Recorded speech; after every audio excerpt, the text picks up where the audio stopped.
Hello, welcome to B स्ने from learn. आप सब लोग कैसे हैं? आइए आज हिंदी का एक टॉपिक पढ़ते हैं जिसका नाम है काल, टेंस। आप लोग चैनल को देखते रहिए, चैनल पर बने रहिए और चैनल को सब्सक्राइब कीजिए। आप लोग देख लेते हैं, चैनल को सब्सक्राइब नहीं करते हैं तो प्लीज़ चैनल को सब्सक्राइब भी कीजिए और पढ़ते भी रहिए। ठीक है, तो ये हम आज काल पढ़ते हैं, टेंस। अब आपको लग तो रहा होगा बहुत सरल है ये कौन सा टॉपिक पढ़ने पढ़ने लगे, ये तो बहुत सरल है। लेकिन प्रॉब्लम क्या है कि आजकल जो चीज़ जितनी सरल दिख रही है ना, वो चीज़ आ ही नहीं रही है एग्जाम में। एग्जाम में अब बहुत हर चीज़ क्या हो गई है, अपडेट हो गई है। अब हम जब आपको पढ़ाएंगे ना ये काल, तो काल में हम लोगों ने पढ़ा है भूतकाल, वर्तमान काल, भविष्य काल। 3 तरीके के काल होते हैं, ये तो हम लोगों ने पढ़े हैं। पर जो इनके टाइप है ना, उनसे रिलेटेड क्वेश्चन आ जाते हैं। एक जो है वाक्य दे दिया रहता है और पूछ दिया जाता है कि इसमें कौन सा जो है कौन सा काल है, ये बताना होता है। तो उनके बारे में अब क्लियर कर लेते हैं। तो पहले एक लाइन में ये समझ लेते हैं कि काल क्या होता है। तो जिस रूप से क्रिया के जिस रूप से कार्य संपन्न होने का समय ज्ञात हो। क्रिया के जिस रूप से कार्य संपन्न होने का समय ज्ञात हो। क्या ज्ञात हो? समय ज्ञात हो। मतलब क्रिया तो आप लोग समझ ही गए होंगे, एक्शन। एक्शन बोलते हैं इंग्लिश में, वैसे हिंदी में क्या होता है? क्रिया। क्रिया के जैसे ये एक सिंपल सा सेंटेंस है, राम गा रहा है। तो इसमें जो गा रहा है वो राम का क्या है? क्रिया है, वो राम की क्रिया है। तो क्रिया, इस सेंटेंस में क्रिया गा रहा है। तो क्रिया के जिस रूप से कार्य, जो ये कार्य हो रहा है, गाना वाला कार्य हो रहा है, ये संपन्न होने का समय पता चले। अब ये पता चल रहा है कि ये किस समय में हो रहा है। भूतकाल में हो रहा है यानी पास्ट में हो रहा है, कि वर्तमान में हो रहा है यानी प्रेजेंट में हो रहा है, ये कि भविष्य में हो रहा है यानी कि फ्यूचर में हो रहा है। इंग्लिश हम इसलिए लिख रहे हैं, पढ़ा तो हिंदी रहे हैं लेकिन इंग्लिश इसलिए लिख रहे हैं। क्या होता है ना, कभी कभी कुछ कॉन्सेप्ट हिंदी इंग्लिश दोनों में ही माइंड में जो है फिट हो जाते हैं। तो इसलिए ये भी समझना जरूरी होता है कि कभी कभी इंग्लिश में ज़्यादा क्लियर पॉइंट माइंड में सेट हो जाते हैं। इसलिए ये भी बता रहे हैं जिससे आपको क्लियर हो जाए कि भूत और वर्तमान और भविष्य तीनों काल में कोई भी क्रिया का कार्य जो संपन्न होने का समय होता है, वो काल से पता चलता है कि किस समय में कार्य संपन्न हुआ। ठीक है, तो वो एक होता है भूतकाल, एक होता है वर्तमान काल। जो कार्य होने का समय होता है वो एक भूतकाल में संपन्न हो सकता है, एक वर्तमान काल में संपन्न हो सकता है, एक भविष्य काल में संपन्न हो सकता है। ठीक है, अब आगे की स्लाइड में हम पढ़ेंगे कि ये भूतकाल क्या है। ठीक है, अब ये देखिए, ये हमारे क्या दिए हुए हैं? भूतकाल के टाइप दिए हुए हैं जो कि आजकल पेपर में पूछ दिए जाते हैं। ठीक है, कि इस एक सेंटेंस दिया होता है, जैसे हमने अभी एक सेंटेंस पढ़ाया था कि राम गा रहा है, राम गा रहा था। ठीक है, अब ये पूछ दिया गया कि इनमें से ये सामान्य भूत है, आसन्न भूत है, अपूर्ण भूत है, कि पूर्ण भूत है, कि संदिग्ध भूत है, कि हेतु हेतु मत भूत है। ठीक है, ये पूछ दिया गया कि ये क्या है। अब हमको ये नहीं पता, ये अपडेट वर्जन है, इसीलिए इस टॉपिक को पढ़ाया जा रहा है कि ये हमारा जो है वो अपडेट वर्जन है। कि अब हमको ये पढ़ना है कि सामान्य भूत क्या होता है, आसन्न भूत क्या होता है, अपूर्ण भूत क्या होता है, पूर्ण भूत क्या होता है, संदिग्ध भूत क्या होता है, हेतु हेतु मत भूत क्या होता है। ठीक है, तो ये तो हमने पढ़ा कि कार जो उसके 3 टाइप होते हैं और ये भूतकाल के टाइप दिए गए हैं। ठीक है, सामान्य भूत अब हम इंग्लिश में लिख देंगे ना तो थोड़ा आपको रिकॉल रहेगा ये चीज। सिंपल पास्ट, अब आसन्न भूत से देखिए हम नहीं समझ पा रहे हैं शब्द, आसन्न भूत से नहीं समझ पा रहा, अभी हम इंग्लिश लिखेंगे ना तो माइंड में फिट हो जाएगा। Recent past. ठीक है, अपूर्ण भूत ये तो इनकम्प्लीट पास्ट है। ठीक है, ये इनकम्प्लीट पास्ट है। पूर्ण भूत कंप्लीट पास्ट। ठीक, संदिग्ध भूत डाउटफुल पास्ट। ठीक। और हेतु हेतु मजबूत कंडीशनल पास्ट। ठीक है, ये क्या है, ये हमारा है हेतु हेतु मजबूत कंडीशनल पास्ट।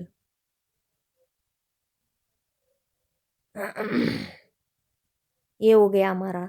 ठीक है, अब इससे ना अब थोड़ा सा क्लियरिटी रहेगा। रिसेंट पास्ट को बोलते हैं आसन्न भूत।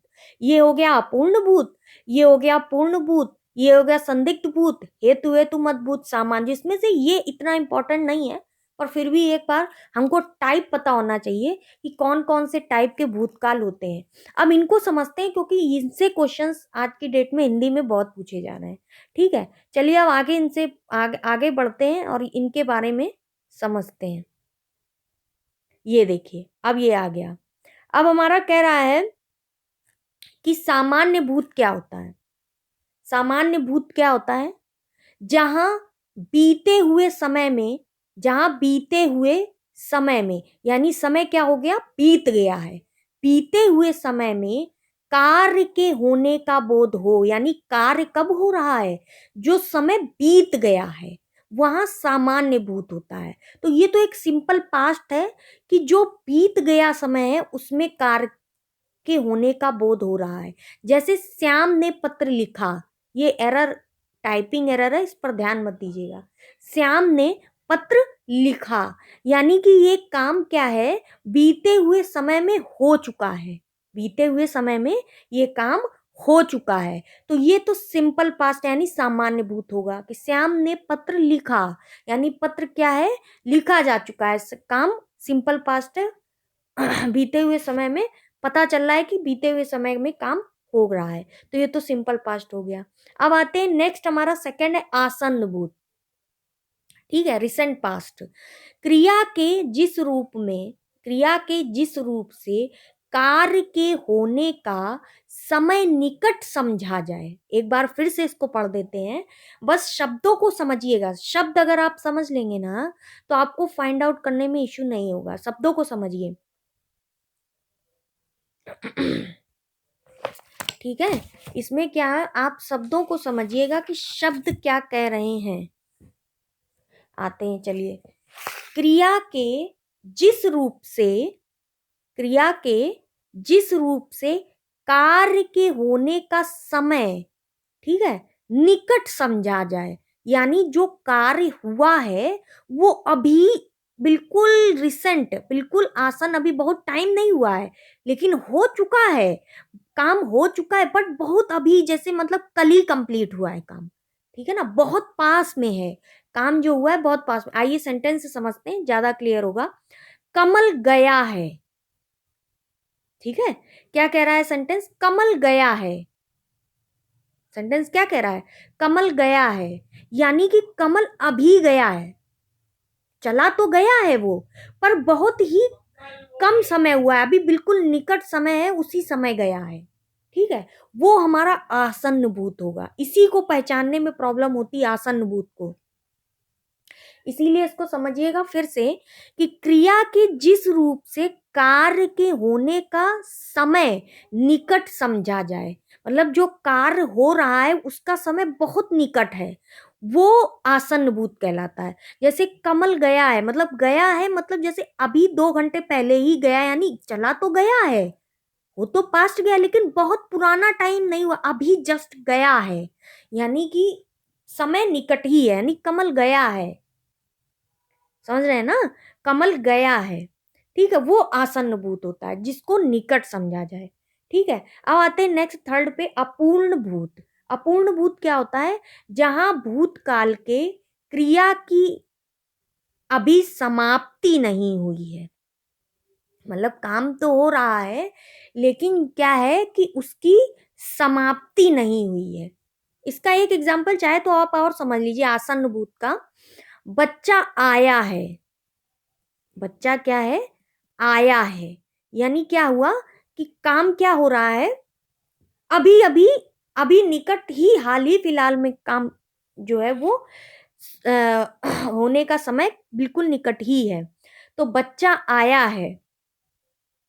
ठीक है, आई होप अब ये क्लियर हुआ होगा आसन्न भूत। अब आते हैं अपूर्ण भूत, जहां भूतकाल के क्रिया की अभी समाप्ति नहीं हुई है। भूतकाल के क्रिया की क्या है, अभी समाप्ति नहीं हुई है, वो हमारा क्या कहलाएगा, अपूर्ण भूत कहलाएगा।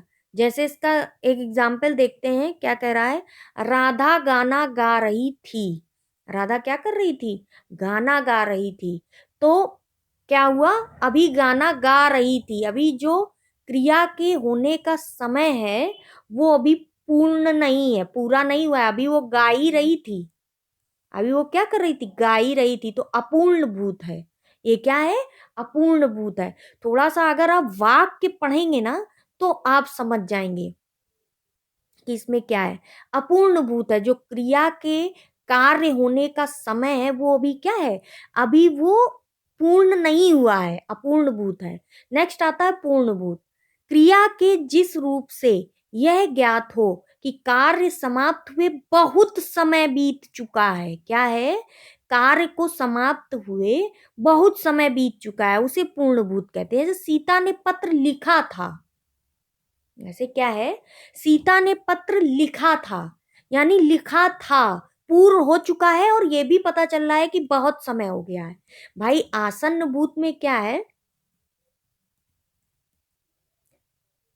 निकट समझा जाता है समय, कार्य होने का समय निकट समझा जाता है। और अपूर्ण भूत में हमने क्या पढ़ा कि कार्य जो होता है वो अभी खत्म नहीं होता है, जो क्रिया चल रही होती है वो खत्म नहीं होती है। ठीक है, तो कार्य खत्म नहीं होता है, कार्य खत्म नहीं होता है। और पूर्ण भूत में क्या है कि कार्य खत्म हुए बहुत समय हो जाता है, कार्य खत्म हुए क्या हो जाता है, बहुत समय बीत चुका होता है, वो हमारा पूर्ण भूत कहलाता है। वो हमारा क्या कहलाता है, पूर्ण भूत कहलाता। सीता ने पत्र लिखा था, सीता ने पत्र लिखा था, तो पूर्ण भूत हो गया वो। ठीक है, अब नेक्स्ट आता है संदिग्ध भूत, क्रिया के जिस रूप से भूतकाल का बोध हो किंतु कार्य के होने में संदेह हो। भूतकाल का तो क्रिया से बोध हो रहा है, लेकिन जो कार्य हो रहा है उसके होने में संदेह है। जैसे कमल गया होगा, अब कमल गया होगा यानी गया भी होगा या नहीं गया होगा। आप ये इससे कंफ्यूज भी हो सकते हैं, इसको भविष्य काल भी कर सकते हैं आप, पर भविष्य नहीं है ये। कमल गया होगा यानी संदिग्ध भूत है, डाउटफुल पास्ट है, मतलब गया तो है वो, ये भी श्योरिटी नहीं है लेकिन कि गया होगा कि नहीं गया होगा, इसमें क्या है, संदेह है। कमल गया होगा, सेंटेंस से समझिए, कमल गया होगा, ठीक है ना। जैसे एक है बच्चा आया होगा, बच्चा आया होगा। जैसे कहीं किसी दिन किसी के घर में फंक्शन हो या कुछ हो तो क्या कहते हैं कि जैसे कह देते हैं बुआ जी आई होंगी, मतलब वो फंक्शन जो पार्टी की डेट है, मान लीजिए 23 जनवरी अगर है पार्टी की डेट, तो 23 जनवरी तो निकल गई, पर आज हम जो डेट है वो हम बात कर रहे हैं 25 जनवरी में, तो मतलब वो डेट तो निकल गई और हम 25 जनवरी में आज कह रहे हैं बच्चा आया होगा या बुआ आई होंगी, यानी फंक्शन तो पास्ट, मतलब क्रिया तो पास्ट हो गई, पर वो जो आई होंगी कि नहीं आई होंगी बुआ, ये डाउटफुल है। बुआ आई होंगी, आई होंगी बुआ, मतलब आई भी होंगी या नहीं भी आई होंगी, इसमें डाउट है, वो संदिग्ध भूत कहलाता है। तो इन इन सब चीजों को पढ़ने के लिए अगर आप सेंटेंस को बहुत आराम से पढ़ेंगे ना, तब आपको समझ में आ जाएगा कि बच्चा आया होगा, पास्ट तो काम में हो गया लेकिन वो डाउटफुल है। पूर्ण भूत में क्या है, सीता ने पत्र लिखा था, यानी जैसे हम मान लो कह दें उस फंक्शन में बुआ गई थी, मतलब बुआ गई थी, कोई डाउट नहीं है कि नहीं गई थी, बट वो बीत चुका है समय, बुआ वहां गई थी, बुआ वहां गई थी, यानी गई थी, पूर्ण भूत है कि गई थी। ठीक है, बुआ खाना बना रही थी, बुआ खाना बना रही थी, बुआ खाना बना रही थी, यानी अभी भी वो काम चल रहा है, अपूर्ण भूत है। ठीक है, आई होप आपको ये क्लियर हो गया होगा तीनों, आई होप ये क्लियर हो गया होगा। चौथा वाला हमने इसलिए नहीं पढ़ाया कि वो इतना इम्पोर्टेंट नहीं है, क्वेश्चन जो है मोस्टली इन्हीं से ही आते हैं, सामान्य भूत, आसन्न भूत, अपूर्ण भूत और पूर्ण भूत, संदिग्ध भूत। आई होप आपको ये पांचों क्लियर हो गए होंगे। कंडीशनल भूत ये होता है यदि इसने ये किया होता तो ये होता, यदि इसने ये किया तो उसमें तो कंडीशन आ जाती है, तो आपको बहुत क्लियर होगा। तो इसलिए हमने इसको ज़्यादा इंपॉर्टेंस दिया भी नहीं है, आप समझ भी जाएंगे कि उसमें कंडीशन बताएगा। पर ये जो पांच है ना, ये बहुत इंपॉर्टेंट और आजकल ये पूछे जा रहे हैं हिंदी में, इसलिए इनको पढ़ना बहुत जरूरी। तो इनको एक बार आप पढ़िएगा, सेंटेंस को बहुत स्लोली समझिएगा, तो आपको वाक्य जो है ना प्रॉपर समझ में आ जाएंगे कि सामान्य भूत है, आसन्न भूत है, अपूर्ण भूत है कि पूर्ण भूत है कि संदिग्ध भूत है कि क्या है। आई होप आपको ये क्लियर हो गया होगा। अब एक हमारा मोस्ट इंपॉर्टेंट टॉपिक है कर्तवाच्य, कर्मवाच्य और भाववाच्य, जिससे आजकल हिंदी में क्वेश्चन बहुत आने लगे हैं। ये हम नेक्स्ट उसमें लेक्चर में आपको समझाएंगे कि कर्तवाच्य क्या होता है, कर्मवाच्य क्या होता है कि भाववाच्य क्या होता है। ठीक है, वो वाच्य वाला चैप्टर है, उसमें आपको बताएंगे, जिसको इंग्लिश में क्या कहते हैं, वॉइस, जिसको इंग्लिश में क्या कहते हैं, वॉइस। मोस्टली आप कर्त और कर्म तो पहचान लेते हैं, भाव वाच्य को पहचानने में बहुत प्रॉब्लम हो जाता है। ठीक है ना, तो उससे रिलेटेड कुछ पॉइंट्स होंगे, वो हम आपको बताएंगे। ये हमने आपको काल काल जो है वो पढ़ाया, इसको आप पढ़िएगा, समझिएगा, कमेंट्स कीजिएगा कि आपको कैसा लगा, और चैनल को सब्सक्राइब कीजिएगा, जिससे कि आगे आपको जो भी अपडेट है, वो जो भी हम लेक्चर उसमें रिकॉर्ड करके अपडेट करें, वो आपको मिलते रहें। ठीक है, थैंक यू सो मच, पढ़ते रहिए।